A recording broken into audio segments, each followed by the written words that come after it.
ॐ नमो भगवते वासुदेवाय। ॐ नमो भगवते वासुदेवाय। ॐ नमो भगवते वासुदेवाय। नारायणं नमस्कृत्य नरं चैव नरोत्तमं देवीं सरस्वतीं व्यासं ततो जयमुदीरयेत्। शृण्वतां स्वकथः कृष्णः पुण्यश्रवणकीर्तनः हृद्यन्तस्थो हि अभद्राणि विदनोति सहृत्सतां नष्टप्रायेषु अभद्रेषु नित्यं भागवत सेवय भगवती उत्तमश्लोके भक्तिर्भवति नैष्ठिकी।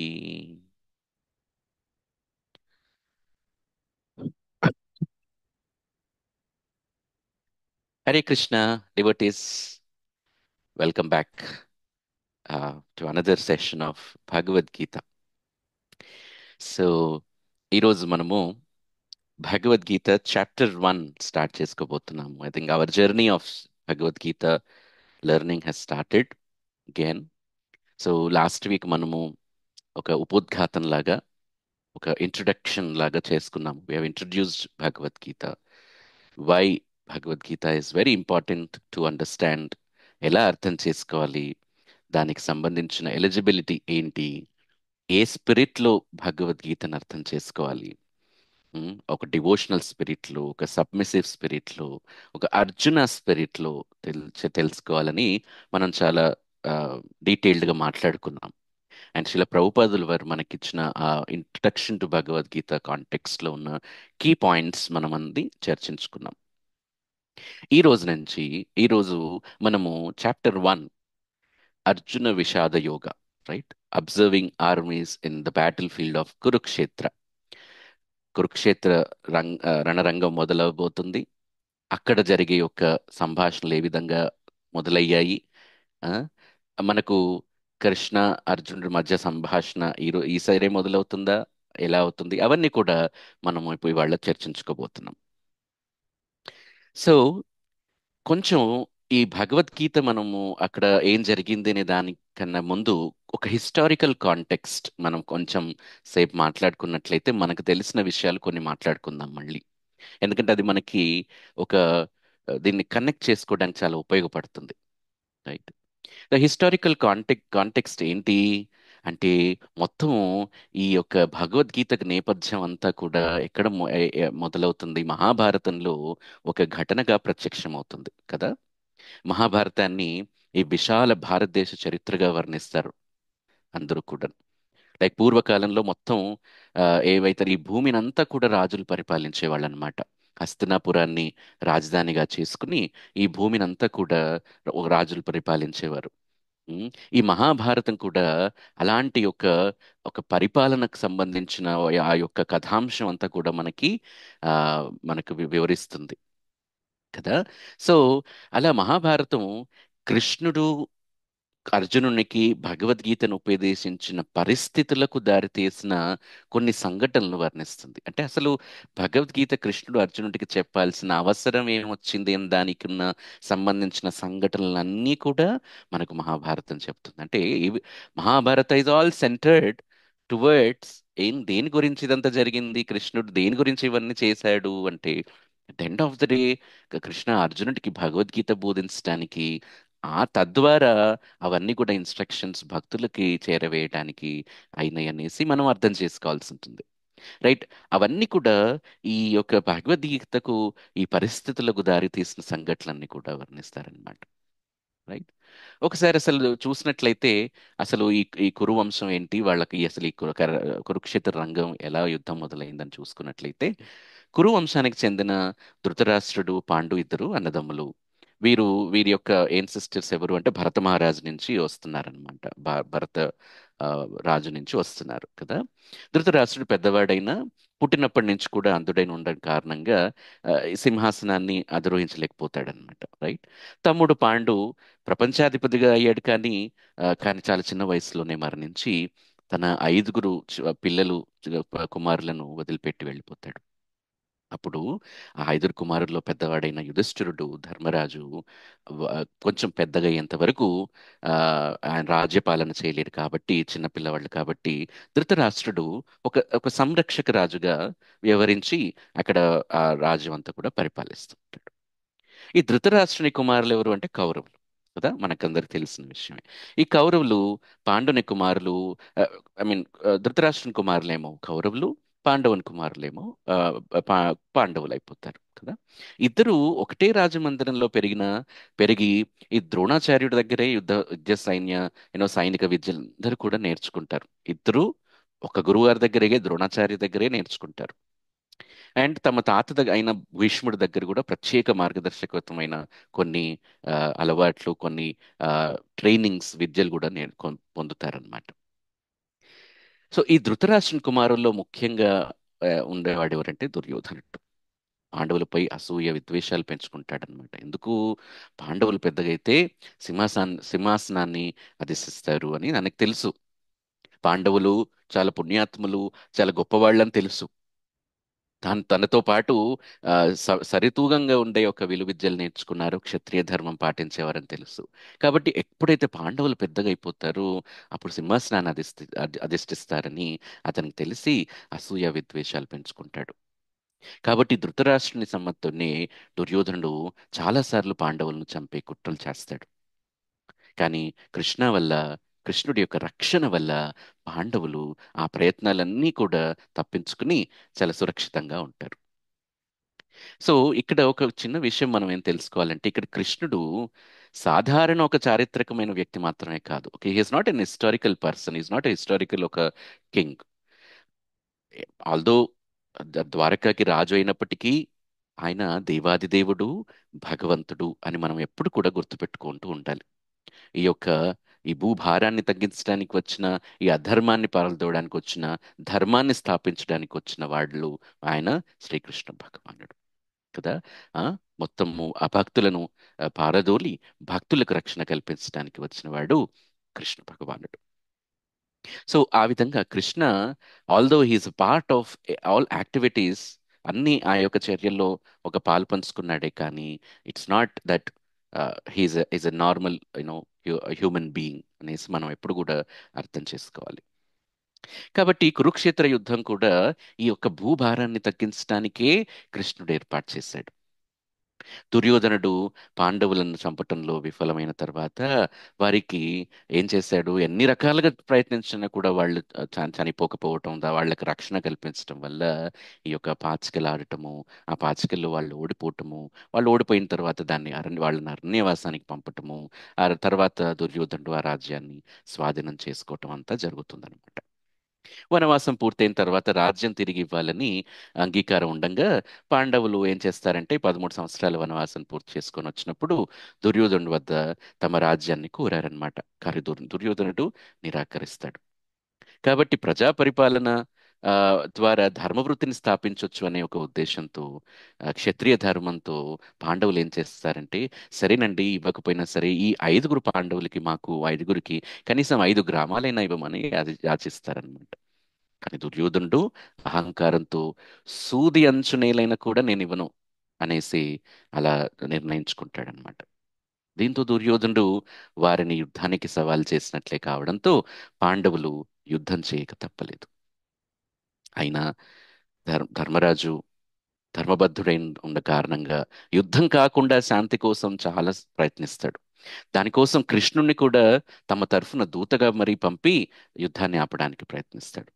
కృష్ణుడు స్వయంగా వెళ్లి శాంతి చర్చలు జరిపినా కూడా దుర్యోధనుడు కృష్ణుడికి లోబడలేదన్నమాట. యుద్ధం తప్పనిసరి అయిపోయింది. ప్రపంచంలోని రాజులు రెండు వైపులుగా విభజించుకుపోయారు. పాండవుల పక్షాన యుద్ధం చేసేవారు ఒకవైపు అయితే, కౌరవుల పక్షాన యుద్ధం చేసేవారు ఇంకోవైపు. ముఖ్యంగా ఇప్పుడు ఎక్కడ చిక్కొచ్చిందంటే, కృష్ణుని సేన, కృష్ణాస్ ఆర్మీ అనేది ఏ పక్షాన ఉంటుందనేది ఒక నిర్ణయించాల్సిన ఒక సందర్భం వచ్చిందనమాట. ఎందుకంటే Krishna's army, Yadavs army is very very powerful, చాలా శక్తివంతమైంది, అత్యంత శక్తివంతమైంది. ఎక్కడ ఎటువంటి యుద్ధంలో ఓటమి చెందిన ఒక దాఖలాలు లేవన్నమాట. ఎప్పుడు ఓటమిని చూడలేదన్నమాట ఆర్మీ.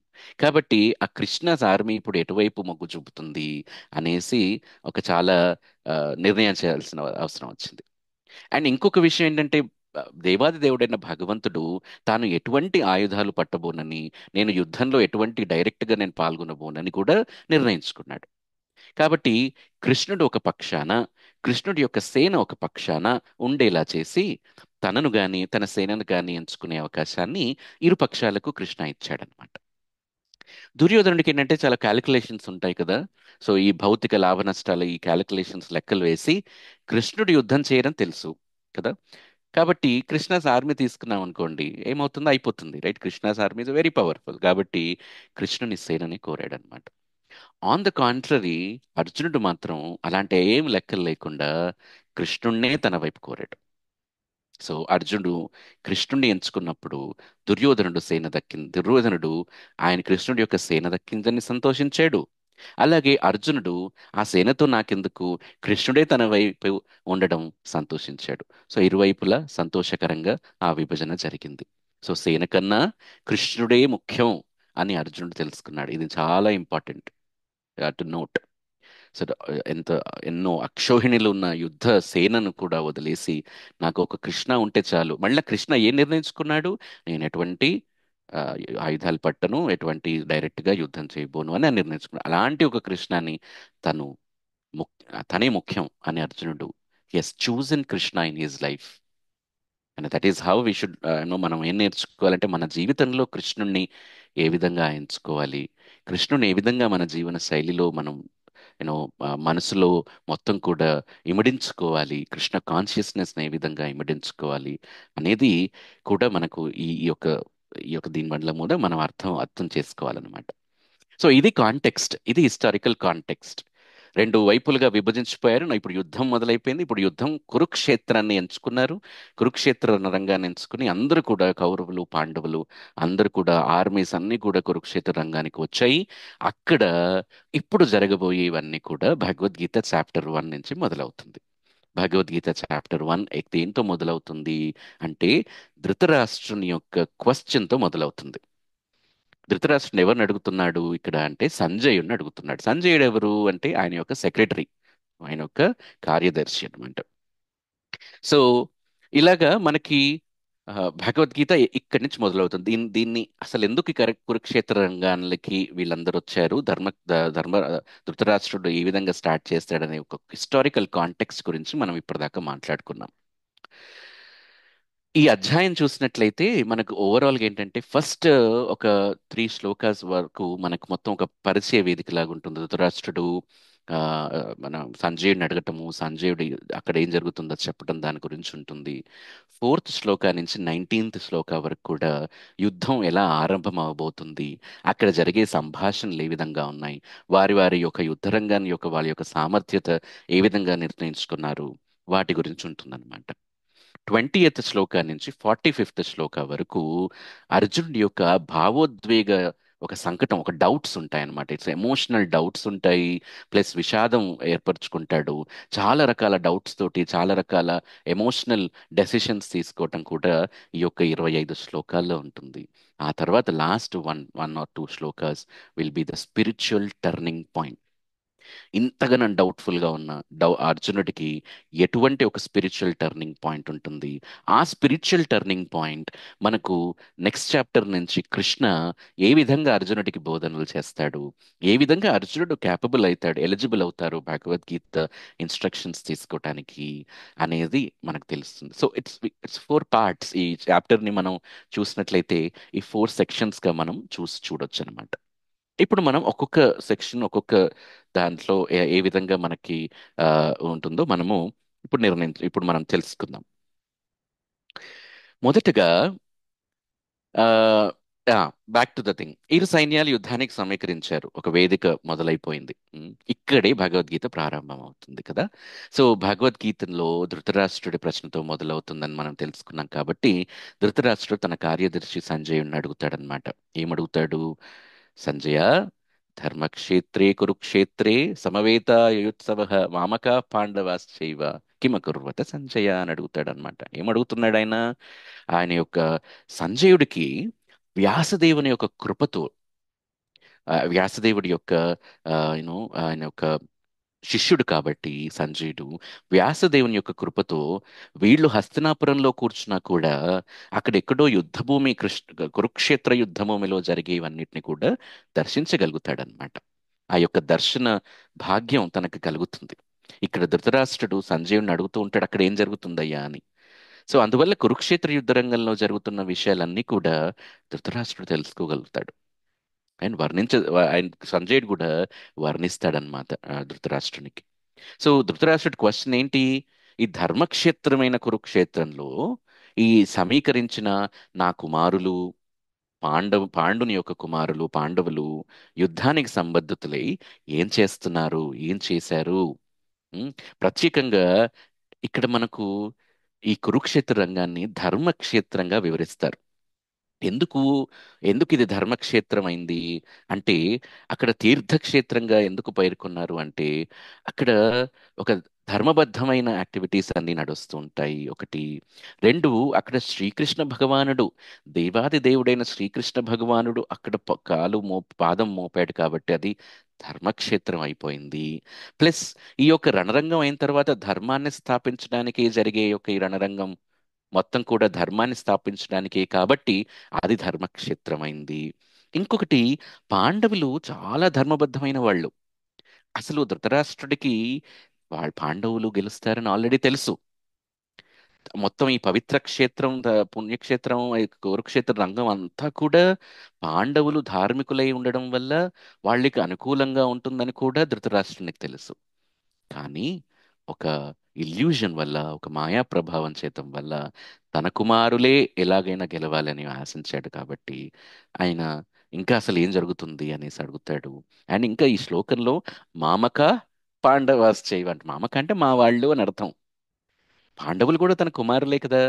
కానీ అక్కడే డిఫరెన్షియేషన్ చూపించేశాడు. మామక అంటే నా కుమారులు, పాండవాస్ చైవ పాండవులు ఏం చేస్తున్నారని. సో తనకి ధర్మం ఏంటో తెలిసినా కూడా ఒక ఒక బాడీలీ కాన్సెప్ట్ ఆఫ్ లైఫ్ తోటి, ఆ యొక్క ఆ, శారీరక బంధం, ఆ తోటి ఆ కుటుంబ సంబంధం ఏదైతే ఉంటుందో శారీరక బంధం ఇల్యూజన్ తోటి తను అధర్మం వైపే మొగ్గు చూపుతున్నాడు.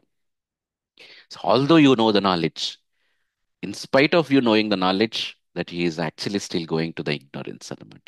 రైట్. సో అది మనం గమనించాలి ధృతరాష్ట్రం దగ్గర. సో ఆ విధంగా సంజయుడు ధృతరాష్ట్రుని ప్రశ్నకు ప్రతీకగా అంటే రెస్పాండ్గా యుద్ధ క్షేత్రంలో జరిగిన పరిణామాలన్నీ కూడా వివరిస్తాడు. ఏం చెప్తాడు? ఇరు సైన్యాలు సమీకరించబడ్డాయని చెప్తాడు.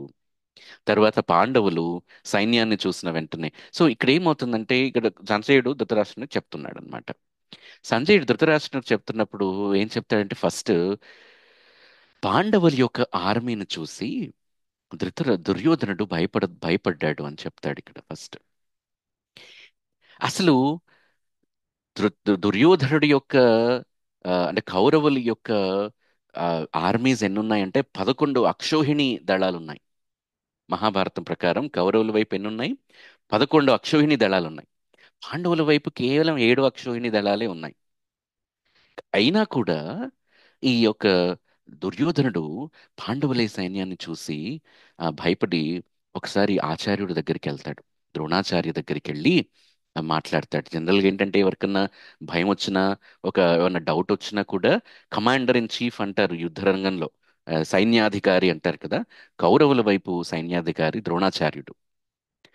రైట్. సో పాండవుల వైపు కమాండర్ ఇన్ చీఫ్ దృష్టద్యుమ్నుడు అనమాట. సో ద్రోణాచార్య దగ్గరికి వెళ్ళి మాట్లాడతాడనమాట. ఎందుకు ఎందుకు వెంటనే గురువు దగ్గరికి వెళ్ళాడు అంటే, పాండవుల సైన్యాన్ని చూసి దుర్యోధనుడు భయం వేసి ఆ భయాన్ని దాచిపెట్టేందుకు ఇరు సైన్యాల అను సాపేక్ష శక్తులు అంటారు కదా, వాట్ ఈస్ ద స్ట్రెంగ్త్, వాళ్ళ శక్తి ఏంటి మా శక్తి ఏంటి ఒకసారి ప్రస్తావించారనుకోండి, అప్పుడు ఆ భయం కాస్త తగ్గుతుంది కదా. ఆహా, మా మా బలం ఇది, మా బలం ఇది, నా దగ్గర భీష్ముడు ఉన్నాడు, నా దగ్గర ద్రోణాచార్యుడు ఉన్నాడు, వాళ్ళ దగ్గర వాళ్ళే ఉన్నారు, భీముడు అంత పెద్ద కెపాసిటీ కలవాడు కాదు, వాళ్ళకి చాలా ఐదుగురే, వాళ్ళకు 7 అక్షోణి ఉన్నాయి, మనకు 11 ఇలా అనుకుంటే గురుగారి దగ్గర ఒక కైండ్ ఆఫ్ ఒక కాన్ఫిడెన్స్ వస్తుంది కదా. సో ఆ కాన్ఫిడెన్స్ రావడానికి గురుగారి దగ్గరికి వెళ్ళి ఈ యొక్క ఈ శక్తి అంచనాలు వేయడానికి ప్రస్తావిస్తూ ఉంటాడు అనమాట, చాకచక్యంగా. సో అతడు ఇరువైపులా ఈ మహారాజులందరినీ కూడా, మహాసేనాధిపతి వాళ్ళందరినీ కూడా ఆ, ఉన్నందున ఆ, మనకు మన వైపు 11 అక్షోహిణీలు, పెద్ద పెద్ద భీష్ముడు లాంటి అనుభవజ్ఞుడైన మహాసేనాధిపతి యొక్క సంపూర్ణ రక్షణలో మనం ఉన్నాం కారణంగా మన బలం అపరిమితం, ఇమ్మెజరబుల్. మన శక్తి ఇట్స్ అన్లిమిటెడ్. అండ్ వేరేజ్ అటువైపు భీముడి రక్షణలో ఉన్న పాండవులు బలం చాలా లిమిటెడ్, పరిమితం అని భావించి తాను యుద్ధంలో విజయం సాధిస్తానని నిర్ధారించుకున్నాడు. కొంచెం కాన్ఫిడెన్స్ ఏర్పరచుకుంటున్నాడు అనమాట. రైట్. సో ఈ 11 అక్షుణ్య దానాలు ఉన్నట్టు స్మరించుకుంటూ పాండవుల వద్ద ఎవరున్నారు మరి? అనుభవజ్ఞులైన సేనాధిపతులు చాలా తక్కువ ఉన్నారు. దళం చాలా తక్కువ ఉంది. పాండవుల వైపు కృష్ణుడు ఉన్నాడు, కానీ ఆయుధాలు ఎత్తనని కృష్ణుడు వ్రతం చేశాడు. అర్జునుడికి కృష్ణుడు రథసారథి. అందువల్ల దుర్యోధనుని అంచనా లెక్కలు అసలు చూస్తే బాగానే కనిపించాయి, కానీ కౌరవుల బలం పాండవుల బలం కంటే ఎంతో ఎక్కువగా ఉందన్నమాట. సో అయ్యేసరికి డెఫినెట్ గా ఒక దుర్యోధనుడు ఏం ఏం చేస్తాడు? దుర్యోధనుడు ద్రోణాచార్య దగ్గరికి వెళ్ళి ఇదంతా కూడా ఆ ఆ, ఏమంటారు, సంభాషించి ఓకే, మన దగ్గర చాలా బాగానే ఉన్నాయి అని కాన్ఫిడెన్స్ తెచ్చుకుంటాడని. సో అటువైపున్న కమాండర్ ఇన్ చీఫ్ ఎవరు అంటే ధృష్టద్యుమ్నుడు. సో ఆ ధృష్టద్యుమ్నుడు కూడా ద్రోణాచార్య దగ్గర శిష్యరికం పొందిన వాడే అనమాట.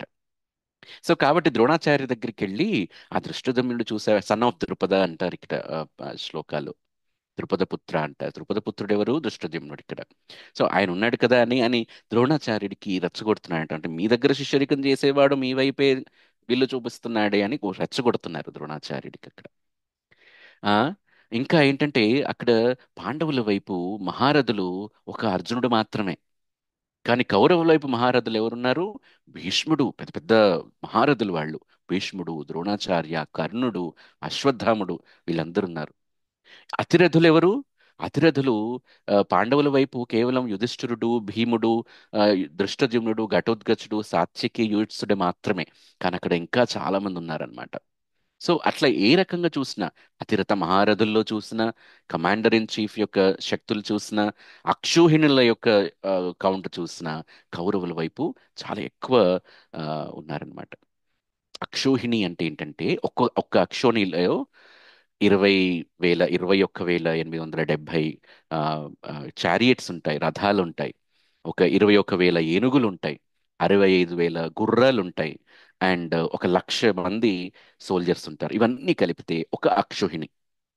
అట్లా 11 అక్షోహిణీలు కౌరవుల దగ్గర ఉంటే పాండవుల దగ్గర 7 అక్షోహిణులు ఉన్నారు. సో ఈ విధంగా మనకి ఆ, ఈ చూసి అయితే దుర్యోధనుడు మన ద్రోణాచార్య దగ్గరికి వెళ్ళి ఈ విధంగా మాట్లాడడం చూసిన ఆ భీష్ముడికి అర్థమైపోతుందన్నమాట. ఏం అర్థమైపోతుంది? ఓకే, దుర్యోధనుడు కొంచెం భయపడుతున్నాడు. కాబట్టి ఆ దుర్యోధనుని యొక్క భయం పోగొట్టడానికి వెంటనే కౌరవుల పక్షాన్ని యుద్ధం చేస్తున్న భీష్ముడు మొత్తం ద్రోణుని వద్దకు వెళ్ళిన దుర్యోధనుని భావాన్ని గమనించి పాండవుల సైన్యాన్ని చూసి దుర్యోధనుడు నిస్పృహ పడినట్టుగా భీష్ముడికి అర్థమైంది కాబట్టి వెంటనే దుర్యోధనుడు వెంటనే భీష్ముడు దుర్యోధనుని ఉత్సాహపరచడానికి తన శంఖాన్ని ఘోరంగా పూరిస్తాడనమాట. తన శంఖాన్ని గట్టిగా పూరిస్తాడు, ఊదుతాడు. సో ఎప్పుడైతే గట్టిగా ఊదుతాడో అప్పుడు తన వైపు ఉన్న వాళ్ళందరూ కూడా, కౌరవులందరూ కూడా సంపూర్ణంగా దుర్యోధనుడికి అండగా ఉన్నాము అని చెప్పేసి వాళ్ళు కూడా ఆ విశ్వాసాన్ని ఇయ్యడానికి అందరూ కూడా శంఖాన్ని పూరిస్తారు. భీష్ముడు ఉదగానే కౌరవ వైపు ఉన్న వాళ్ళందరూ తమ తమ వాద్యాలను ఘోషిస్తూ ఆ నినాదం అత్యంత ఎలా ఉందంటే ఒక చాలా కల్లోలంగా ఉంది, చాలా భయంకరంగా ఉందంట. ఆ నినాదం అంతా అందరూ ఒకేసారి, అక్కడ ఉన్న వాళ్ళందరూ కూడా ఒకేసారి శంఖం పూరించేసరికి ఎవరెవరు వాళ్ళ వైపు ఉన్న వాళ్ళందరూ ద్రోణాచార్యుడు, భీముడు, కర్ణుడు, కృపాచార్యుడు, అశ్వత్థామ, వికర్ణ, జయద్రథ, కృతవర్మ, శాల్య, వీళ్ళందరూ. కానీ వీళ్ళందరూ ఏం చేస్తున్నారు? ఎందుకు ఫైట్ చేస్తున్నారు? They are fighting for material cause. That is why they are weak. And most of them also favouring Pandavas ఇందులో. భీష్ముడికి తెలుసు, అక్కడున్న ద్రోణాచార్యుడికి తెలుసు, పాండవులే గెలుస్తారని.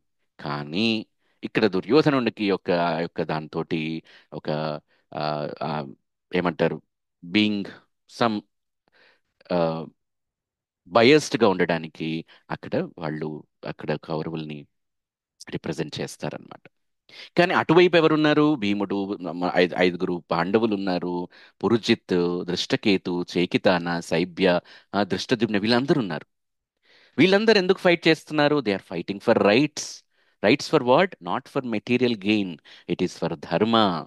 ధర్మబద్ధమైన ఒక యుద్ధం చేస్తున్నారు అక్కడ వాళ్ళు. సో ధర్మబద్ధమైన యుద్ధం చేస్తున్నారు కాబట్టి వాళ్లకు ఖచ్చితంగా వాళ్లకు గెలుపు తథ్యం అని అక్కడ అందరికీ తెలుస్తుందన్నమాట. సో ఇప్పుడు ఏం జరుగుతుంది? వీళ్ళందరూ కూడా వెళ్ళి శంఖం పూరిస్తారనమాట. శంఖం పూరించగానే అందరూ కూడా ఆ, పాండవులందరూ కూడా వింటారు. కానీ ఆ కౌరవుల శంఖానాదం చూసి పాండవులు పెద్దగా ఏమి ఆ, భయపడరు. ఎటువంటి కూడా మనకు ఆ, ఆ, హృదయాలన్నీ కూడా ఏమి కలత చెందవన్నమాట. సో ఆ వైపు కౌరవుల వైపు ముగియగానే పాండవుల వైపు ఫస్ట్ కృష్ణుడు తన యొక్క పాంచజన్య శంఖాన్ని పూరిస్తాడు. తర్వాత అర్జునుడు, భీముడు, ధర్మరాజు, నకులుడు, సహదేవుడు, వీళ్ళందరూ కూడా పాండవుల వైపు ఉన్న అనేక రాజులందరూ కూడా తమ తమ శంఖాలను ఊది కౌరవుల వైపు ఒక్కసారిగా అందరూ ఊదితే పాండవుల వైపు వరుసగా ఒక్కొక్కడు ఊదారు. అంటే యాక్చువల్లీ ఏమైందంటే ఇప్పుడు ఫస్ట్ కౌరవుల వైపు అందరూ కూడా అందరూ ఒకేసారి శంఖం ఊదితే పాండవుల వైపు ఒక్కొక్కరిగా కృష్ణుడు దాకా అర్జునుడు దాకా భీముడు దాకా యుధిష్ఠిరుడు అలాగా ఒక్కొక్కళ్ళుగా ఊదేసరికి ఏమైందంటే పాండవుల శంఖానాదం ముగిసిన తర్వాత ఆ నాదం ఏమైందంటే ఆ కౌరవుల యొక్క హృదయాలను తడదడలాడించేసింది. దడదడలాడేలా చేసి ప్రత్యేకంగా వాళ్ళందరిలో కూడా భయాన్ని ఏర్పాటు చేసింది. ఇక్కడ మనకు ముఖ్యమైన పాఠం ఏంటంటే భగవంతుడు కృష్ణుని యొక్క శరణం ఆశ్రయించిన వారికి అతి పెద్ద విపత్తుల మధ్య కూడా భయపడాల్సిన అవసరం లేదు. కౌరవుల శంఖాన్ని ఊదినప్పుడు పాండవులు ఏమాత్రం కంగారు పడలేదు. పాండవులు ఊదినప్పుడు కౌరవులే భయభ్రాంతులకు లోనయ్యారు. కొంతమంది ఉన్న ఆ యుద్ధం ఆర్మీలో ఉన్న పాండవులు ఊదినప్పుడు మాత్రం కౌరవులు భయపడ్డారు. కానీ పాండవులు కొంతమంది ఉన్నా కూడా, కౌరవులు అంతమంది ఉన్నా కూడా వాళ్ళ నాదానికి కౌరవులు ఏం భయపడలేదు, కంగారు కూడా పడలేదు. ఎందుకు? Because they are confident that they have Krishna with them. కృష్ణుడున్నాడు మా దగ్గర, ధర్మం ఉంది మా దగ్గర, ధర్మబద్ధమైన యుద్ధం చేస్తున్నాం మా దగ్గర అనేసి ఆ యొక్క కాన్ఫిడెన్స్ తోటి కంగారు పడలేదన్నమాట. Right. So when there is Krishna with us, there is no need to fear. And that is what the Krishna consciousness that we need to develop within us. కదా. సో ఆ తర్వాత ఏమవుతుంది? అయితే ఇక్కడ మనకు వివిధ రకాల శంఖాలు కూడా భగవద్గీతలో మనకు వివరిస్తారనమాట. కృష్ణుడి యొక్క శంఖం పేరేంటి? పాంచజన్య. అర్జునుడి యొక్క శంఖం పేరు దేవదత్త. భీముడి యొక్క శంఖం పేరు పౌండ్ర. యుధిష్ఠిరుడి యొక్క శంఖం పేరు అనంత విజయ. నకులుడి యొక్క శంఖం పేరు సుఘోష. సహదేవుడి యొక్క శంఖం పేరు మణిపుష్పక. సో ఇది మనకు ఒక 16 to 18 శ్లోకాస్ అన్ని 3 శ్లోకాల్లో ఒక్కొక్కళ్ళుగా ఏమి వాళ్ళ వాళ్ళ ఆ, శంఖాలు ఏ విధంగా పూరించారో మనకి మాట్లాడుతున్నారు. We are almost coming to the 18 to 19 shloka description అనమాట. రైట్. ఒక్కసారిగా మనకి ఆ, అదంతా శంఖాలన్నీ పూరించిన తర్వాత అప్పుడు అర్జునుడు కృష్ణుడితో అంటారు, కృష్ణ, సేనోరుభయోర్ మధ్యే అంటారు, నా రథాన్ని ఇరు సైన్యాలకు మధ్యకు తీసుకువెళ్ళి ఉంచండి. నేను ఎవరితో యుద్ధం చేయాల్సి వస్తుందో చూడాలనుకుంటున్నాను అని కోరాడనమాట. అప్పుడు కృష్ణుడు ఆ రథాన్ని ఇరు సైన్యాల మధ్యకు తీసుకెళ్తాడు. ఇరు సైన్యాల మధ్యకు తీసుకెళ్ళి అక్కడ ఆ, నిల్చోపెడతాడు. సో ఇక్కడ మనకు అర్థం కావాల్సింది ఏంటంటే కృష్ణుడు దేవాది దేవుడు, ఉమ్, భగవంతుడైన తన భక్తుడైన అర్జునునికి సేవ చేయటానికి అంగీకరించాడు. తన భక్తుడైన అర్జును యొక్క రథసారథి అవ్వటానికి అంగీకరించాడు. ఇది కృష్ణుడి యొక్క ప్రత్యేక లక్షణం. అందుకే కృష్ణుడిని భక్తవత్సలుడు అంటారు. Is very very dear to his devotees. And he will be the servant of his devotees. ఆ డివోటీస్ కి తనకు తాను సేవ చేయటానికి అంగీకరిస్తాడనమాట. అలాంటిది అర్జునుడు తన చాలా అమితమైన ప్రియ సోదరుడు, ప్రియ మిత్రుడు ప్రియ భక్తుడు అయిన అర్జునుడి కోసం మనకి ఆయన తన యొక్క రథసారథి ఇవ్వటము, అర్జునుడు చెప్పింది చేయటము, ఆ యొక్క పాత్రని తీసుకున్నాడు అనమాట. సరే, ఇవన్నీ ఎందుకు చేస్తున్నాడు, ఇవన్నీ ఎందుకు చేస్తున్నాడు? అల్టిమేట్లీ భగవద్గీత, భగవంతుడు ఆ యొక్క అర్జునుడికి ఇన్స్ట్రక్షన్స్ ఇవ్వడానికి ఇవన్నీ దారి తీస్తున్నాయి. కానీ but he is making everything set, he is making the stage set అన్నమాట. భగవంతుడు అర్జునుడికి ఇన్స్ట్రక్షన్ చేయటానికి he is making all set. Now the stage is set, stage రెడీగా ఉంది. కానీ ఇప్పుడు అర్జునుడికి కృష్ణుడు బోధనలు చెయ్యాలి అంటే అర్జునుడి యొక్క అర్జునుడు యొక్క మానసిక పరిస్థితి ఏంటో ఇప్పుడు మనం చూడాల్సి ఉంటుంది. ఆయన అర్జునుడు ఇప్పుడు మ- సేనోరు ఉభయోర్ మధ్యలోకి వెళ్ళాడు. కురుక్షేత్ర రణరంగం మధ్యలోకి వెళ్ళాడు. ఆ ఆర్మీ ఈ ఆర్మీ మధ్యలోకి తీసుకెళ్ళమని కృష్ణుని అడిగాడు. అక్కడికి వెళ్ళారు. అర్జునుడు నిల్చున్నాడు, విల్లు పట్టుకొని బాణం పట్టుకొని, అన్ని కూడా చాలా స్థిరంగా, అందరిని చూద్దాం, నేను ఎవరిని చంపబోతున్నాను, నేను ఎవరితోటి యుద్ధం చేయబోతున్నాను అని లేచి నిల్చొని చూస్తున్నాడు. చూశాడు. అప్పుడేం జరుగుతుంది అంతా కూడా, ఇదంతా నెక్స్ట్ పార్ట్ ఆఫ్ ఈ చాప్టర్ అన్నమాట. మనకు ఒక 1 మినిటే ఉంది కాబట్టి ఈ సెషన్ క్లోజ్ అవుతుంది. We will join once again and we will close this chapter in just next 15 minutes. ఓకేనా? Will join once again. Hare Krishna.